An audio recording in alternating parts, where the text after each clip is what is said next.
हरे कृष्णा कृष्णा कृष्णा हरे हरे, हरे राम राम राम हरे हरे।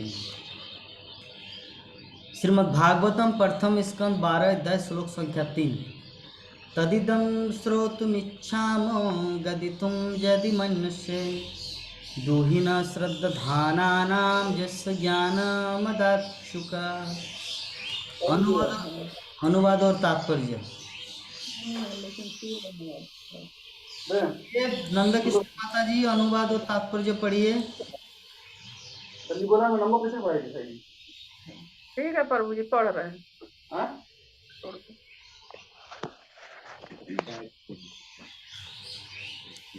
अनुवाद है प्रभु जी, अनुवाद पढ़ते हैं। हम सभी अत्यंत आदर पूर्वक उनके महाराज परीक्षित के विषय में सुनना चाहते हैं। सुखदेव गोस्वामी ने दिव्य ज्ञान प्रदान किया, कृपया हमें इस विषय में बताएं। जगत गुरु शिला प्रभुपाद की जय। तात्पर्य। सुखदेव गोस्वामी ने महाराज परीक्षित को उनके जीवन के अंतिम 7 दिन में दिव्य ज्ञान प्रदान किया जिसे महाराज ने श्रद्धालु शिष्य की भांति ठीक से सुना। श्रीमद्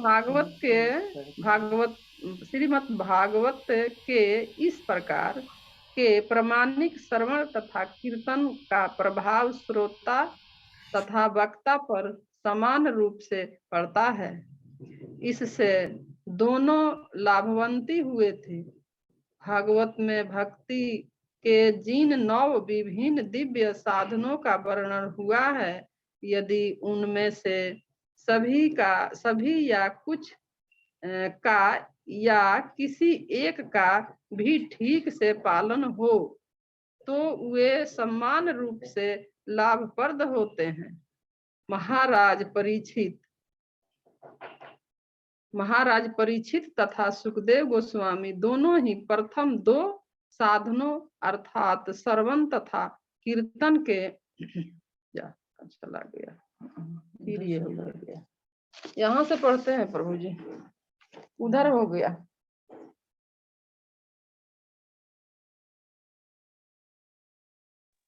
नया माता जी पढ़िए। हरे कृष्णा। महाराज परीक्षित तथा सुखदेव गोस्वामी दोनों ही प्रथम 2 साधनों अर्थात श्रवण तथा कीर्तन के साधन थे। अतएव दोनों ही अपने प्रशंसनीय प्रयास में सफल रहे। दिव्य अनुभूति ऐसे ही गंभीर श्रवण तथा कीर्तन से होती है, अन्यथा नहीं। इस कलयुग में गुरु तथा शिष्य संबंधी एक विशेष प्रकार का विज्ञापन हो रहा है। कहा जाता है कि गुरु द्वारा उत्पन्न विद्युत धारा के द्वारा शिष्य में आध्यात्मिक शक्ति प्रविष्ट की जाती है, जिसे शिष्य को उसका आघात अनुभव होता है। उसे वह अचेत हो जाता है और गुरु तथाकथित आध्यात्मिक निधि के छीन हो जाने पर रोते हैं। इस युग में इस तरह का झूठा विज्ञापन चला रहा है और निरीह जनता ऐसे विज्ञापन का शिकार बन रही है। किंतु सुखदेव गोस्वामी तथा उनके महान शिष्य महाराज परीक्षित के आचरण के विषय में हमें ऐसी लोक कथाएं प्राप्त नहीं होती। मुनि ने अत्यंत भक्तिपूर्ण श्रीमद् भागवत सुनाई थी और राजा ने उसे अत्यंत निर्णय पूर्वक सुना था। राजा ने न तो अपने गुरु से किसी प्रकार की विद्युत धारा के आघात का अनुभव किया था, न ही अपने गुरु से ज्ञान प्राप्त करते समय वो अचेत हुए थे। अतएव लोगों को चाहिए कि वे दैविक ज्ञान के इन निष्ठले प्रतिनिधियों द्वारा किए जा रहे इस प्रकार के अप्रामाणिक विज्ञापनों के बहकावे में न आए। नैमिषारण्य के ऋषि मुनि महाराज परीक्षित के विषय में अत्यंत आदरपूर्ण श्रवण कर रहे थे, क्योंकि उन्होंने गंभीर श्रवण द्वारा सुखदेव गोस्वामी से ज्ञान प्राप्त किया था। दिव्य ज्ञान प्राप्त करने का एकमात्र साधन यह है कि उसे प्रमाणिक गुरु से गंभीर श्रवण द्वारा ग्रहण किया जाए। उसके लिए आश्चर्यजनक प्रभावों को उत्पन्न करने हेतु ना तो किसी चिकित्सीय कर्तव्य की, ना ही योग के चमत्कार की आवश्यकता है। यह विधि सरल है, लेकिन एक निष्ठ होने पर ही मनोवांछित फल मिल सकता है। हरे कृष्णा। तो इस प्रकार हम लोग देख रहे हैं इस श्लोक में कि बताया गया है कि सुखदेव गोस्वामी ने परीक्षित महाराज को श्रीमद् भागवतम की प्रमाणिक विधि अर्थात श्रवण और कीर्तन, ये दोनों में तदिदम श्रोतुम इच्छामो गदितुम यदि मन से ब्रूहीन श्रद्धानानाम जस्य ज्ञानम अदाच्छित, अर्थात जो श्रीमद् भागवतम की जो विधि है अर्थात दिव्य ज्ञान प्राप्त करने की विधि है, इनमें से कौन सा महत्वपूर्ण? श्रवण और कीर्तन। योग्य गुरु हो जिसके पास अनुभव है वो शिष्य को सुना सके, और योग्य शिष्य जो एज इट इज गुरुदेव जैसे बोले उसको यथारूप स्वीकार करना। तो यहाँ पर शौनकादि ऋषिगण अर्थात कहाँ पर भागवत कथा हो रहा है? सूत गोस्वामी कहाँ पर बैठे हुए? नैमिषारण्य के तट पर। और 88,000 ऋषि मुनिगण, उनमें से प्रमुख शौनक ऋषि सूत गोस्वामी से प्रश्न कर रहे हैं। क्या प्रश्न कर रहे हैं? कि हमें आप वही कथा सुनाएं। कौन सा? कि हम सभी अत्यंत आदरपूर्वक महाराज परीक्षित के विषय में सुनना चाहते हैं, जिन्हें सुखदेव गोस्वामी ने दिव्य ज्ञान प्रदान किया। कृपया हमें इस विषय में बताएं। तो यही ज्ञान हर कोई इस तरह सुनना चाहते हैं। आप लोग क्या बोलेंगे? जगन्नाथ प्रभु कृपा करके आप मिठुन चक्रवर्ती का जीवन कहानी बताइए, अमिताभ बच्चन कैसे फिल्म दुनिया में आए वो बताइए। क्या आप लोग ये सुनने के लिए आए? नहीं। आप लोग क्या सुनने के लिए? परीक्षित महाराज ने कैसे ज्ञान प्राप्त किया, सुखदेव गोस्वामी ने कैसे ज्ञान दिया, प्रहलाद महाराज ने कैसे भगवान को ज्ञान प्राप्त भगवान को प्राप्त किया, ध्रुव महाराज ने कैसे भगवान श्री कृष्ण को प्राप्त किया, ये सब सुनने के लिए आए हैं। तो इसीलिए शौनक आदि ऋषिगण सूत गोस्वामी से प्रश्न कर रहे हैं कि आप हमें बताएं कि सुखदेव गोस्वामी ने कैसे परीक्षित महाराज को ज्ञान प्रदान किया, और परीक्षित महाराज ने वो ज्ञान को कैसे अपने जीवन में प्राप्त किए, और क्या लाभ हुआ इस ज्ञान के प्रभाव से। ये चीज आप लोग, ये चीज हमें आप बताइए। तो गुरु प्रमाणिक जो गुरु परंपरा है ना, हमारा आदर्श शिष्य गुरु परंपरा, ये पहले पूर्व काल में जो कुछ सुनाया गया है वही चीज दोहराया जाता है। ऐसा नहीं कि कोई नया नया मैन्युफैक्चर होता है। नया नया मैन्युफैक्चर नहीं होता जैसे आपका फैक्ट्री में होता है। यहाँ पे शिल प्रभुपाद तात्पर्य में बोले हैं कि आजकल के एक विज्ञापन चल रहा है, एडवर्टाइज चल रहा है, क्या कि गुरुदेव आपको टच करेंगे और इस तरह झटका लगेगा, ऐसे झटका लगेगा, दिव्य ज्ञान प्राप्त हो जाएगा। कुछ दिन पहले मैं फेसबुक में एक वीडियो देख रहा था, कुछ दिन पहले, तो ओशो या क्या मुझे पता नहीं चल रहा, शायद वही होगा। एक व्यक्ति को कुछ पिला दिया, एक माताजी पूरा बाल खुला हुआ कैसे कर रहे, कैसे कर रहा, तो 10 मिनट तक वो ऐसे किया। उसके बाद उनका गुरुदेव उनको टच किया। गुरुदेव मतलब अरे गुरुदेव वो सब नॉनसेंस है। वो आके ऐसे स्पर्श किया,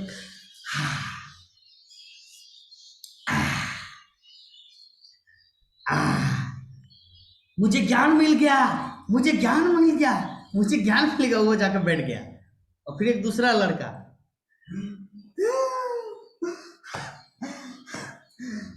ऐसे कर रहे हैं, ठीक है। आप लोग ध्यान से सुनना। संध्या माता जी तो हंस रहे हैं, ऐसे कर रहे हैं। उसके बाद वो जो गुरु, नकली गुरु आया, उसके माथे पर हाथ दिया, तो वो अभी ठंडा जैसे शीतल हो जाते हैं।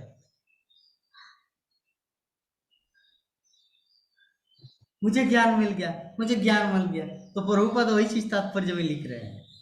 ये कलियुग में इस तरह का एक विज्ञापन चल रहा है कि गुरुदेव उसको टच कर दिए कि जगन्नाथ प्रभु हम मायापुर जाएंगे, जूम क्लास कितना दिन रोज रोज ज्वाइन करेंगे, आप थोड़ा मुझे स्पर्श करना, थोड़ा मेरे माथे पर इस तरह हाथ दे देना, आपका पूरा दिव्य ज्ञान मेरे ऊपर आ जाएगा। ये गुरु परंपरा का ज्ञान ऐसा कोई बिजली का झटका नहीं है। ऐसा पर है प्रभु जी, इधर भी नेपाल में एक, इधर काठमांडू में था, तो हाँ, उधर वन है एक, तपोवन करके, उसमें गुरु महाराज है और वही शिष्य सब जाता है, तो ऐसा ही करता है प्रभु जी। वो शायद उसी का वीडियो हुआ होगा। हाँ ऐसा सब ही है। सफेद ड्रेस था, सभी और सफेद। ऐसा माथे पर वो ऐसा रखता है माथे पर, तो वो शांत हो जाता है पूरा। हाँ हाँ, तो ये सच है। हम और लोग, एक एक गले में जो माला भी देता है लगाने के लिए, पहनने के लिए, ऐसा गोल, हाँ। ऐसा गोला गोला रहता है, तो वो भी ऐसा टच करने से वो शांत हो जाता है। तो ये सब नॉनसेंस है, ये कलियुग का प्रभाव है, जो गुरु शिष्य के नाम पर इस तरह धोखाधड़ी चल रहा है। हमारे शास्त्रों में यहाँ पर शिल प्रभुपाद जो बता रहे हम सबको कि परीक्षित महाराज ने ऐसा कभी नहीं किया था, ध्रुव महाराज ने नारद मुनि से ऐसा कभी नहीं किया था, प्रहलाद महाराज ने भी नारद मुनि से ऐसा झटका नहीं खाया था। लेकिन एक झटका वो भगवान ने किया था ध्रुव महाराज को, जब शंख स्पर्श करा दिए तो ध्रुव महाराज को पूरा ज्ञान हो गया। तो भगवान कर सकते वो चीज, कोई व्यक्ति विशेष के द्वारा नहीं होगा। व्यक्ति विशेष हम सबको प्रैक्टिस करना होगा। सुनेंगे नहीं तो बोल नहीं पाएंगे।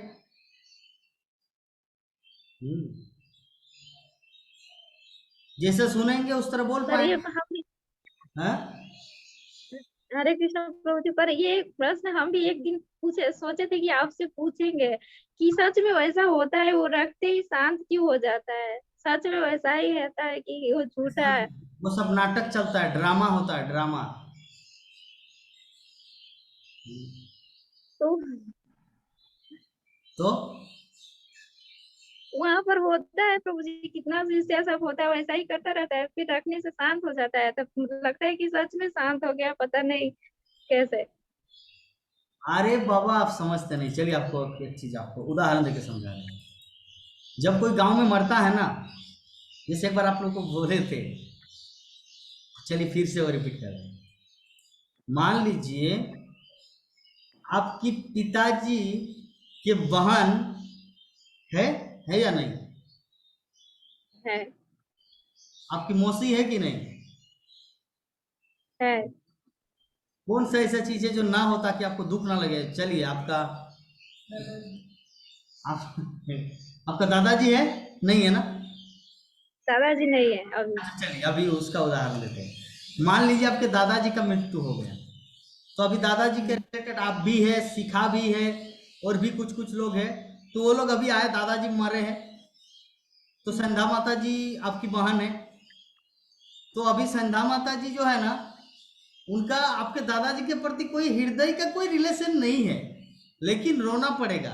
तो अभी संध्या माता जी क्या बोल रहे हैं? जैसे गांव में प्रवेश किए, ओ दादा गो कहाँ कहाँ चले गए आप, मैं तो बहुत याद करता था, मुझे छोड़ के कहाँ चले गए। इस तरह करके वो रोने लगे।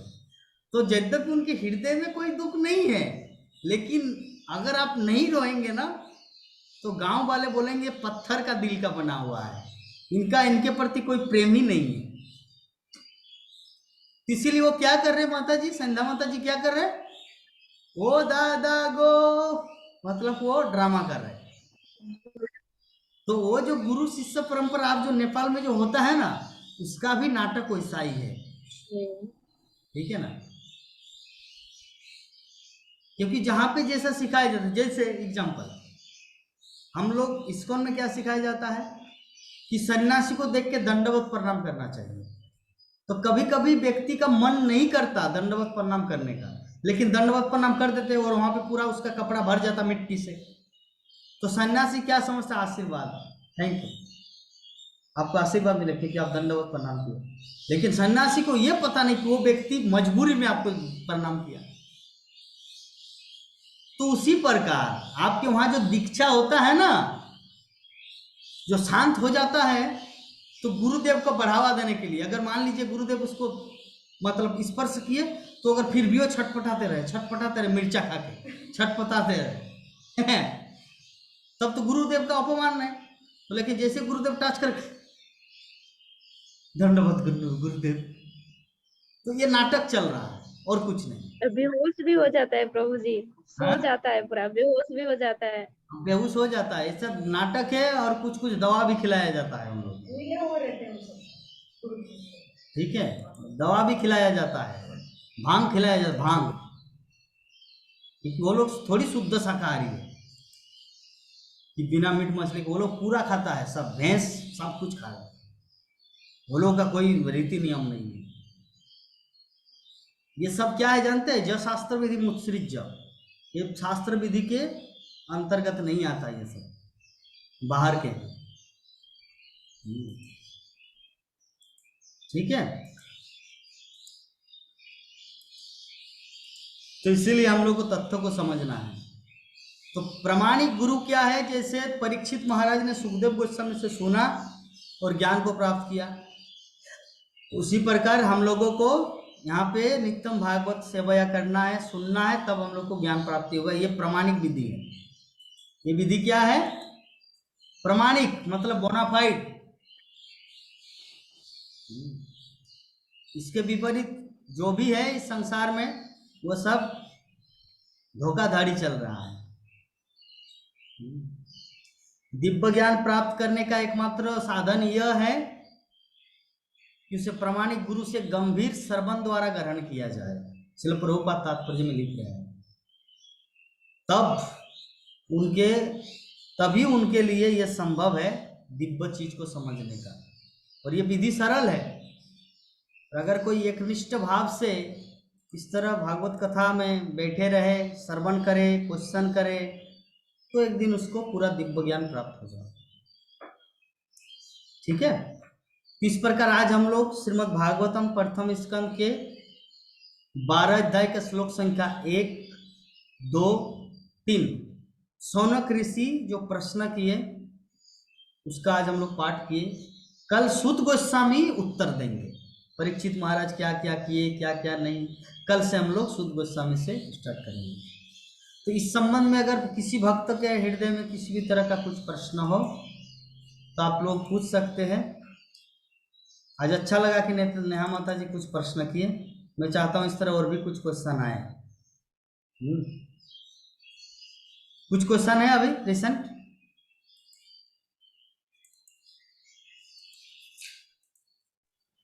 हरे कृष्णा, अभी तो नहीं है प्रभु जी। अच्छा, मुक्ति धाम के बारे में थोड़ा बताइए। अभी फेसबुक में पोस्ट आया, रूप सनातन प्रभु हमारे सभी संकीर्तन भक्तों को लेकर वहां पर चले गए मुक्ति धाम। कहाँ?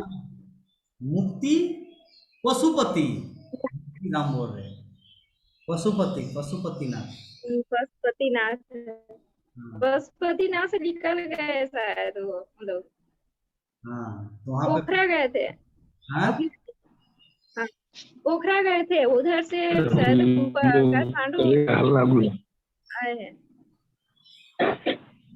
अच्छा, अभी वो लोग वहीं पर है, आप देखे क्या वो लोगों को? हाँ, कल आज तो नहीं देखे प्रभु जी, कल का शाम का वीडियो देखे थे, तब अभी पोखरा में थे। अच्छा, पोखरा में।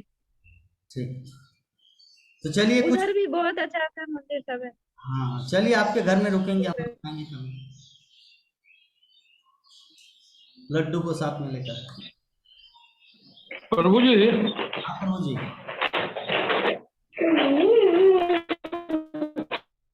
महाराज परीक्षित की पत्नी का नाम? महाराज परीक्षित की पत्नी का नाम मुझे पता नहीं, जैसे मेरा आपकी पत्नी का नाम पता नहीं। यद्यपि इतने दिन से क्लास अच्छा कर रहे हैं, लेकिन फिर भी पता नहीं कि आप माता जी का जी नाम क्या है, मतलब आपकी पत्नी का क्या नाम है। नंद किशोरी माता जी के जी। पतिदेव का क्या नाम है वो भी पता नहीं है। अच्छा अच्छा। एक तो लक्ष्मी बोल रही इरावती, इरावती। परीक्षित महाराज की पत्नी का नाम इरावती। है इरावती। इरावती ना। अच्छा। ठीक है, वो इम्पोर्टेंट है क्या आपको कुछ जानने का? न जानने का नहीं, हमको कोई पूछ दिया ओ अच्छा। इसलिए, तो हमको तो मालूम नहीं था, तो सोचे कि शायद हमारे गुरु को मालूम होगा।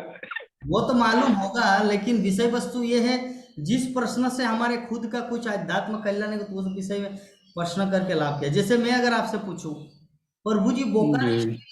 बोकारो स्टील सिटी इस्टेब्लिश होने से पहले वहां पे धान के खेत में यूरिया दिया जाता था या गोबर का उर्वरक दिया जाता था? मैं अगर आपसे प्रश्न, उससे तो उसका मतलब क्या जिस है, मेरा क्या लाभ है? मुझे स्टील सिटी है, वहां से स्टील खरीदना है और उससे राइस खाना है, थाल बनता है, सब कुछ स्टील का बाल्टी, वो मुझे यूज करना है। यूरिया दिया जी जाता था प्रभु। या गोबर लगाया जाता, तो उससे मेरा मतलब क्या है? करुण की। परीक्षित महाराज की पत्नी का क्या नाम था, उससे मतलब परीक्षित महाराज जो श्रवण करके भगवत धाम चले गए, उससे हम लोग को क्या फायदा है वो देखें, है ना? जी प्रभु। और कुछ प्रश्न है? और कुछ क्वेश्चन है क्या? करुण। पार्थो प्रभु आपका कुछ क्वेश्चन है? अच्छा नहीं प्रभु जी। ठीक है। हमारे ये जो दो माता जी है, नंद किशोरी माता जी, संध्या माता जी, संध्या हो गया, 6 बज गए। प्रभु जी हमको जोड़ दीजिएगा। जोड़ देंगे। अच्छा सीरियस ठीक, हो गए अब। सीरियस हो गए? सीरियस। वाह वाह रे। तो ठीक है, आप मुझे एक बार कॉल कीजिए, ठीक है, ताकि नंबर आ जाए। सॉरी प्रभु जी, आज आगे नहीं जुड़ पाए। इधर मेरा गेस्ट लोग आए थे तो उसी कौन में आए टाइम थे? वेस्ट हो गया। कौन आए थे? गेस्ट गेस्ट सब आए थे। ओ अच्छा अच्छा, बहुत सुंदर। उन लोगों को अच्छी तरह खिलाए ना? जी प्रभु जी। आज एकादशी है, उन लोगों को क्या खिलाए? वो लोग तो एकादशी नहीं करते हैं, हम तो फास्टिंग में हैं। तो पूरी बनाए थे और सब्जी, भुजिया, हलवा वाह, अति सुंदर। और खीर भी बनाए थे साबूदाना का। तो जिस टाइम आप जब बना रहे थे पूरी सब्जी, तो आपके मन में कभी एक क्षण के लिए आया कि शायद एकादशी नहीं होता तो मैं भी खा लेते, ऐसा कुछ फीलिंग आया? नहीं, अगर आया होगा तो आपका एकादशी भंग है। नहीं आया प्रभु जी। ठीक है, तब अच्छा। मैं अपने लिए साबूदाना बनाई थी, तो वो भगवान को प्रसाद भोग लगाई और वही प्रसाद थी अभी। बहुत सुंदर, चलिए ठीक है, आप YouTube में सुन लेना जो बाकी जो हमारा जिस क्षण आपने सुनी। तो चलिए हम लोग क्लास को यहीं पर विराम देते हैं, या नंदा किशोर माता जी कुछ बोलना चाह रहे हैं? नहीं प्रभु जी, ये आपको पर फोन कर रही है, आप बोले कि फोन फोन कर रही मैं। एक बार फोन कर दीजिए। ठीक है, चलिए। वाञ्छा कल्पतरुभ्यश्च कृपा सिन्धुभ्येव च पतितानां पावनेभ्यो वैष्णवेभ्यो नमो नमः। हरे कृष्णा हरे कृष्णा कृष्णा कृष्णा हरे हरे, कृष्णा कृष्णा हरे हरे हरे, राम हरे हरे राम राम हरे राम राम राम हरे हरे। राम राम हरे हरे। जय जगत गुरु शिल प्रभुपाद की, की जय। अनंत कोटि वैष्णव भक्त वृंद की, जय। जय ग्रंथराज श्रीमद् भागवत महापुराण की, जय समवेत गौर भक्त वृंद की, जय श्री श्री पशुपतिनाथ की। जय। और बोकारो जा रहे हैं हम लोग 12 तारीख को, हम और आइए। लक्ष्मी। टिकट भी हो चुका है, 12 तारीख की शाम 7 बजे हम लोग बोकारो सेक्टर 4 में पहुंच जाएंगे विभा माता जी के घर में। ठीक है, आप लोग फूल माला लेके रेडी रहना है, फूल माला लेके रेडी रहना, सुस्वागतम करना है। ठीक है, हम टिकट भेज दिए हैं विश्वास के लिए। हमारे नंदा किशोरी माता जी समझ नहीं पाएंगे जिसके कारण नहीं भेजा, लेकिन मैं भेज दूंगा, तब विश्वास होगा। 12 तारीख को, 12 अप्रैल को 7:55 को बोकारो रेलवे स्टेशन में हम लोग उतरेंगे। वहां से आते आते जितना टाइम लगे 12 किलोमीटर है। ठीक है, उस दिन देखते हैं संध्या माता जी कितना फूल माला जो गांथते हैं ना, फूल माला लेके रहेंगे कि नहीं। ठीक है, हरे कृष्णा। हरे कृष्णा हरे कृष्णा। क्या बोले?